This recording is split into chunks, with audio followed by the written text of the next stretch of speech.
السلام علیکم، میں ہوں شاہزیب خانزادہ۔ 3 دن کی مشاورت، ملاقاتوں اور رابطوں کے بعد آج پاکستان کا عملی رد عمل سامنے آ گیا ہے۔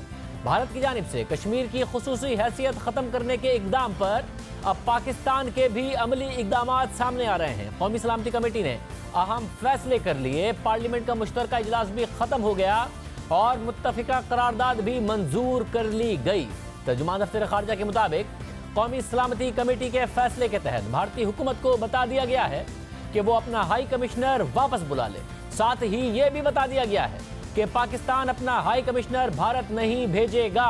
یہ بڑا سفارتی قدم ہے۔ اس کے علاوہ وزیر اعظم عمران خان کی زیر صدارت قومی سلامتی کونسل کا اجلاس ہوا، جہاں سول اور عسکری قیادت نے شرکت کی اور بھارت کے حوالے سے 5 بڑے اہم فیصلے کیے گئے۔ اجلاس میں فیصلہ کیا گیا کہ بھارت کے ساتھ سفارتی تعلقات کو محدود کیا جائے گا، بھارت کے ساتھ 2 طرفہ تجارت معطل کی جائے گی، 2 طرفہ معاملات کا جائزہ لیا جائے گا، مقبوضہ جموں و کشمیر کی خصوصی حیثیت کے منسوخ کرنے کے بھارت کے غیر قانونی اقدامات کو سلامتی کونسل سمیت اقوام متحدہ کے سامنے اٹھایا جائے گا۔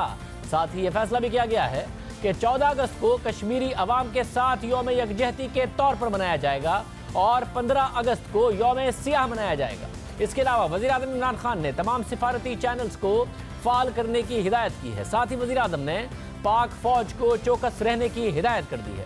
یہ بڑے فیصلے ہیں جن کے اثرات پورے خطے پر پڑ سکتے ہیں۔ اس کے علاوہ آج پارلیمنٹ کے مشترکہ اجلاس میں بھی پورا دن بھارتی اقدامات پر بات ہوئی اور اراکین نے اپنی اپنی رائے کا اظہار کیا، جس کے بعد کشمیر کمیٹی کے سربراہ فخر امام نے قرارداد پیش کی اور قرارداد کے مطابق پاکستان مقبوضہ کشمیر میں بھارتی مظالم کی سختی سے مذمت کرتا ہے۔ جغرافیائی حیثیت تبدیل ہونے سے کشمیری عوام کے حقوق کی خلاف ورزی ہوگی۔ بھارتی یک طرفہ اقدامات اقوام متحدہ کی قراردادوں کے خلاف ہے۔ قرارداد میں کہا گیا کہ بھارتی مظالم جنگی جرائم اور نسل کشی کے مترادف ہیں۔ مسئلہ کشمیر اقوام متحدہ کی قراردادوں کے مطابق استصواب رائے سے حل کیا جائے۔ مسئلہ کشمیر کشمیری عوام کی امنگوں کے مطابق حل کیا جائے۔ قرارداد میں کلسٹر بموں سے بچوں سمیت کشمیریوں کی نشانہ بنانے کی مذمت کی گئی اور دہشت گردی کے نام پر پاکستان کے خلاف پروپیگنڈے کی بھی مذمت کی گئی۔ قرارداد میں کہا گیا کہ پاکستان کشمیری عوام کی سفارتی، اخلاقی اور سیاسی حمایت جاری رکھے گا۔ پاکستان کشمیری عوام کے شانہ بشانہ کھڑا رہے گا۔ قرارداد میں مطالبہ کیا گیا کہ بھارت فوری طور پر کشمیری عوام پر بدترین مظالم بند کرے، کشمیر میں مواصلاتی رابطے بحال کرے، کشمیری رہنماؤں کو رہا کرے، عالمی معاہدوں اور باہمی معاہدوں کی پابندی کرے۔ قرارداد میں کہا گیا کہ OIC کو اقوام متحدہ کے ساتھ مل کر کام کرنا چاہیے۔ بھارت مقبوضہ کشمیر میں جارحیت بند کرے۔ اسپیکر قومی اسمبلی اسد قیصر نے پارلیمنٹ میں قرارداد پر ووٹنگ کرائی، جسے متفقہ طور پر منظور کر لیا گیا۔ Now I put the resolution to the House. The question is that the resolution as moved be adopted. All those in favor of the resolution may say aye. All those against it say no. I think ayes have it, and consequently the resolution is adopted unanimously. Parliament نے بھی یک زباں ہو کر قرارداد منظور کی۔ حکومت کی طرف سے بھی اہم بڑے فیصلے سامنے آئے۔ قرارداد کی منظوری سے پہلے جب بحث مکمل ہوئی تو وزیر خارجہ شاہ محمود قریشی نے پالیسی بیان دیا اور انہوں نے کہا کہ وہ چین سے رابطے میں ہیں۔ ہو سکتا ہے کہ وہ چینی قیادت سے مزید مشاورت کے لیے چین چلے جائیں۔ چین کے ساتھ ہماری کنسلٹیشنز ہو رہی ہیں، ہو چکی ہیں، اور آگے میں نے ریکویسٹ کی ہے، ہو سکتا ہے کہ آپ کے اس ریزولوشن کے بعد I might dash to Beijing to further consult with the leadership of China. اب بڑے فیصلے تو لے لیے گئے، مگر ان کے اثرات کیا ہوں گے یہ اہم ہوگا، کیونکہ اب تک حکومت پر تنقید ہو رہی ہے کہ اس کی خارجہ پالیسی ٹھیک نہیں ہے۔ اپوزیشن مسلسل حکومت کو تنقید کا نشانہ بناتی رہی کہ تحریک انصاف کی حکومت کی خارجہ پالیسی درست نہیں۔ پارلیمنٹ کے مشترکہ اجلاس میں بھی اپوزیشن نے یہ موقف اختیار کیا کہ حکومت کی خارجہ پالیسی درست نہیں۔ سابق صدر آصف علی زرداری نے خطاب کرتے ہوئے آج کہا کہ 1971 کے بعد یہ ملک کی تاریخ کا سب سے بڑا فیصلہ ہے۔ اگر وہ حکومت میں ہوتے تو دوست ممالک کا فوری طور پر دورہ کرتے اور ان کی حمایت حاصل کرتے۔ اس پاکستان کے ثانیے کے بعد یہ کشمیر کا واقعہ اتنا ہی گون ہے، اتنا ہی بڑا ہے۔ یہ پوچھتے ہیں کہ میں کیا کروں؟ خدا نہ خواستہ اگر میرے واچ پہ یہ ہوتا تو میری پہلی فلائٹ ہوتی ابو دھابی، سیکنڈ فلائٹ ہوتی میری چائنا، اور